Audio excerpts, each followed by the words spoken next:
Hello, everyone, and welcome to Healthy at Work. My name is Catherine Wilcox, a workplace health specialist with a big passion for helping people thrive at work. From the home office to the corporate office, from the assembly line to the front line, I've got you covered here for your healthiest life at work. Now let's dive into today's show. Hello, everyone, and welcome back to another episode of Healthy at Work. Catherine here, and today we're talking about that thing, that elusive thing called work-life balance, sometimes called work-life integration, work-life harmony. We have lots of different terms and words that I'm hearing these days to refer to this idea of how we find balance in our lives between, the demands of work, the demands of our home life, our caregiving responsibilities. Maybe we're looking after kids and elders. Maybe we have important people in our communities, interests, hobbies. How do we integrate all of those into how we do life? I'm already overwhelmed, actually, just listing all of those things and thinking about all of the pressure that can begin to pile up on us to, balance these demands somehow. And is that even possible? And onto that, we might even add things like, having a watchful eye on what's going on in the world. If you're somebody who is tuned into the news cycle these days, that can be incredibly stressful as well. Wondering, is the world falling apart? How is it reforming itself? Will the economy collapse? There is a lot of geopolitical tension that we're navigating. So it's a lot. It's a lot to be a human alive in 2026. And on top of that, something I often think about is if you're a user of social media, you might be coming across a lot of material that suggests that some people really do have this figured out really well. And if you only follow these 3 easy steps, you could too. So sometimes that just exhausts us further, thinking, oh, there's something I'm not doing right, or I should be able to figure all of this out somehow. So I think if you're somebody that is stretched and struggling and overwhelmed by all of this, it's important to know that you're not alone. And so I wanted to do a show that was focused on, some of the things that we can think about, or maybe some of the ways we can approach this whole idea of work-life balance. Is it even a thing? Is it even achievable or possible? Is it something we should continue to talk about? So I'm not gonna sell you 3 easy steps, to optimize your life and make everything perfect and right for you, and there's a couple of reasons for that. Everyone's life is incredibly different. The demands they face are different. We all have different lived experiences that can inform what might or might not work for us, right? In terms of, restoring a sense of harmony in life or feeling that we're living a good life. Because what it means to live a good and balanced life is different for each of us, right? Depending on what's important to us. I do, however, have some thoughtful questions that I can share.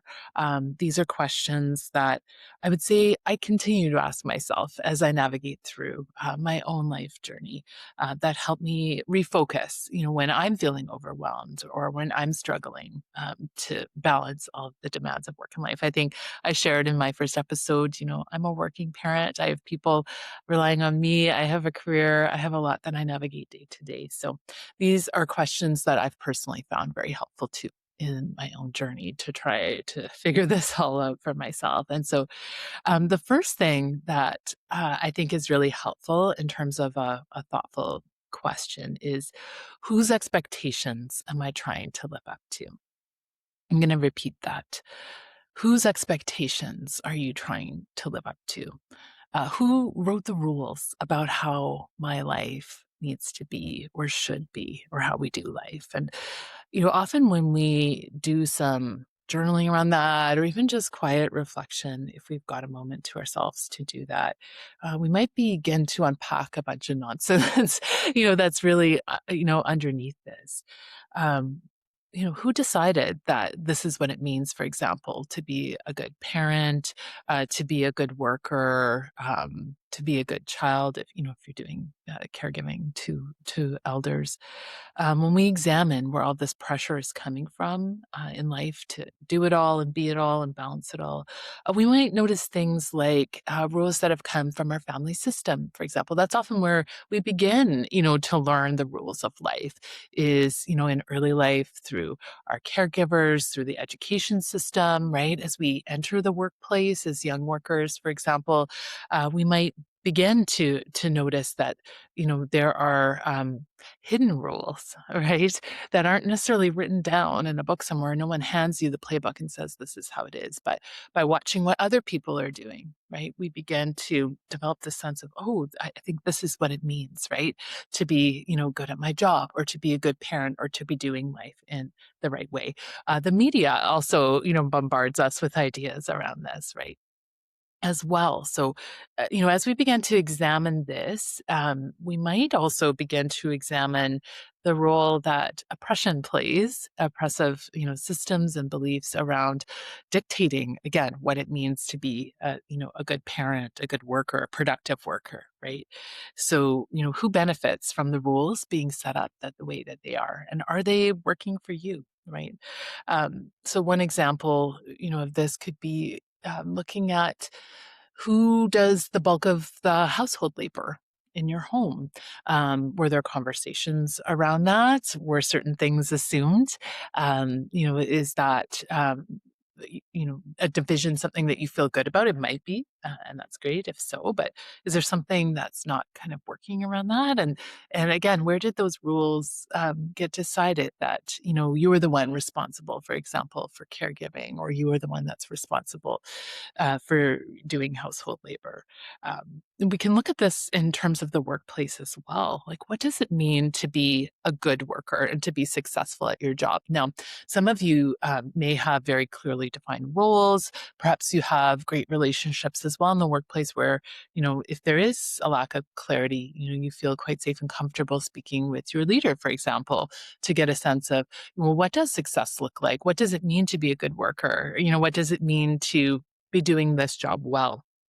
Sometimes, if we don't have those things, we might be putting a lot of stress and pressure on ourselves. We might be managing ourselves to expectations that don't even exist. I know that's happened to me at certain points in my career where, I am holding myself to a standard that nobody else in the workplace may have been holding, at me too.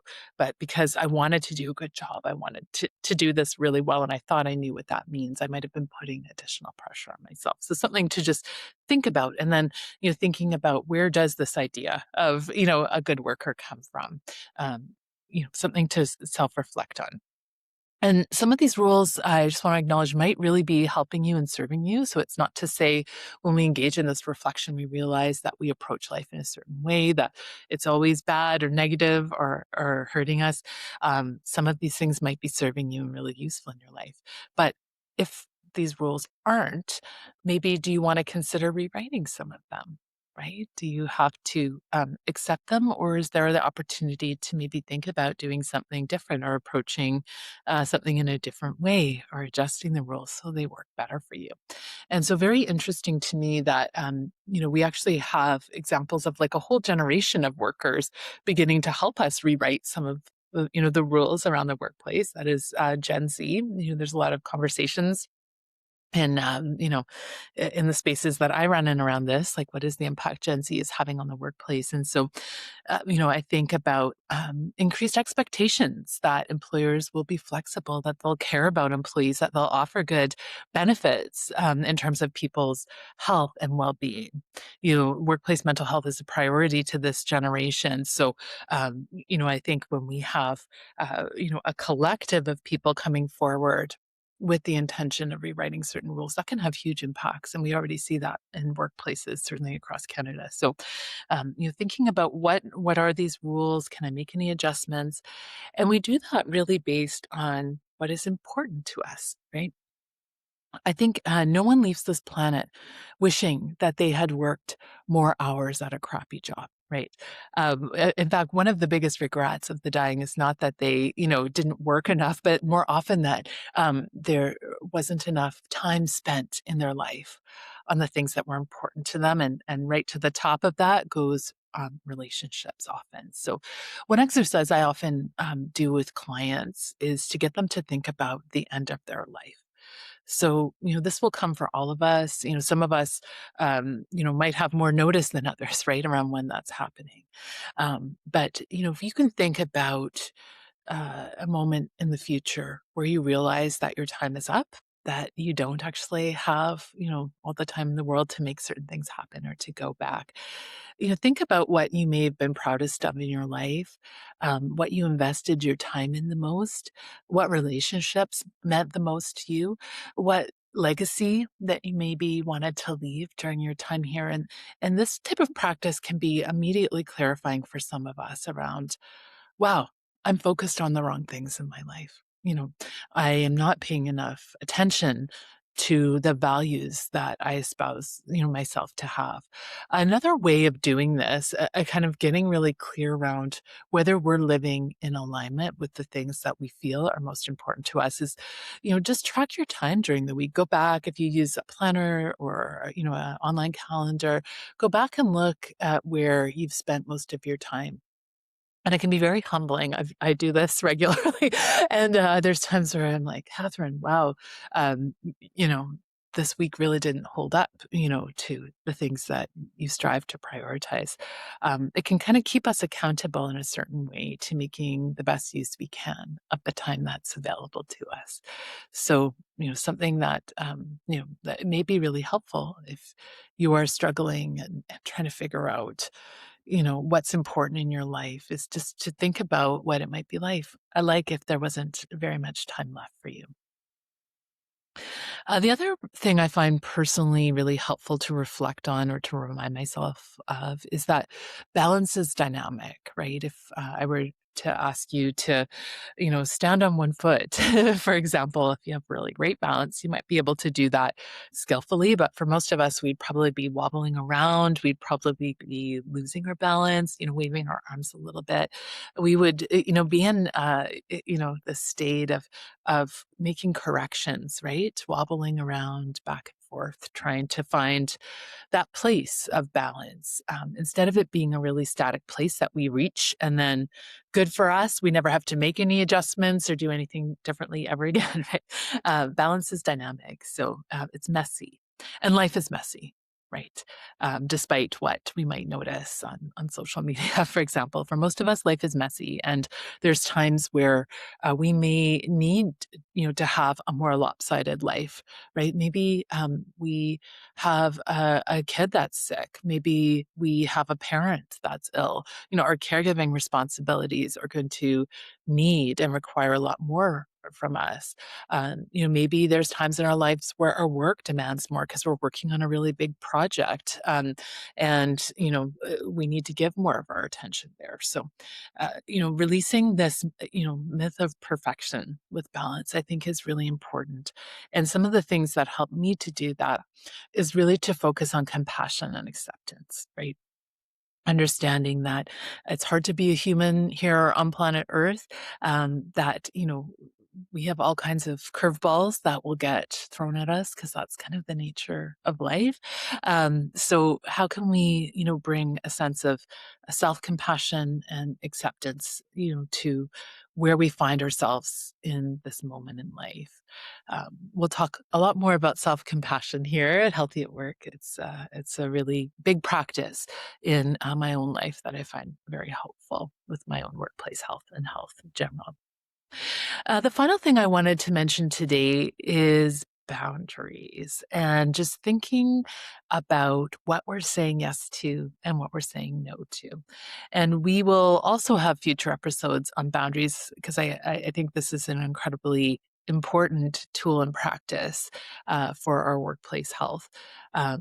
But I know the power again, that learning how to set effective limits and boundaries has had in my own life. It's been absolutely transformative. So as we begin to kind of reflect on this topic of life balance in general, you might begin to think about your own life and perhaps some of the areas where you could improve at saying no. What are some of those things that are on your plate that don't add value to your life. You spend and lose a lot of time, for example, scrolling online. That's not really adding a lot of value to your life. Everybody has different parameters around, activities that bring value and things that, again, are important to them. But, this idea of every no being, in fact, a yes to things that are more important, to our priorities is something that has really helped me learn to be more protective of my time and energy and focus. So that's it for today, my friends. I look forward to seeing you in a future episode. If you found anything that you heard today helpful, I invite you to share this episode with others and hope to see you back here next time. Until next time, be well and take care of yourselves and each other. Thanks for listening today. This podcast is for educational and entertainment purposes only and is not medical advice or mental health treatment. If you're struggling at work, please reach out to the supports within your workplace or community. This podcast was gratefully recorded on the unceded and ancestral homelands of the Lekwungen-speaking people of the Songhees and Esquimalt nations.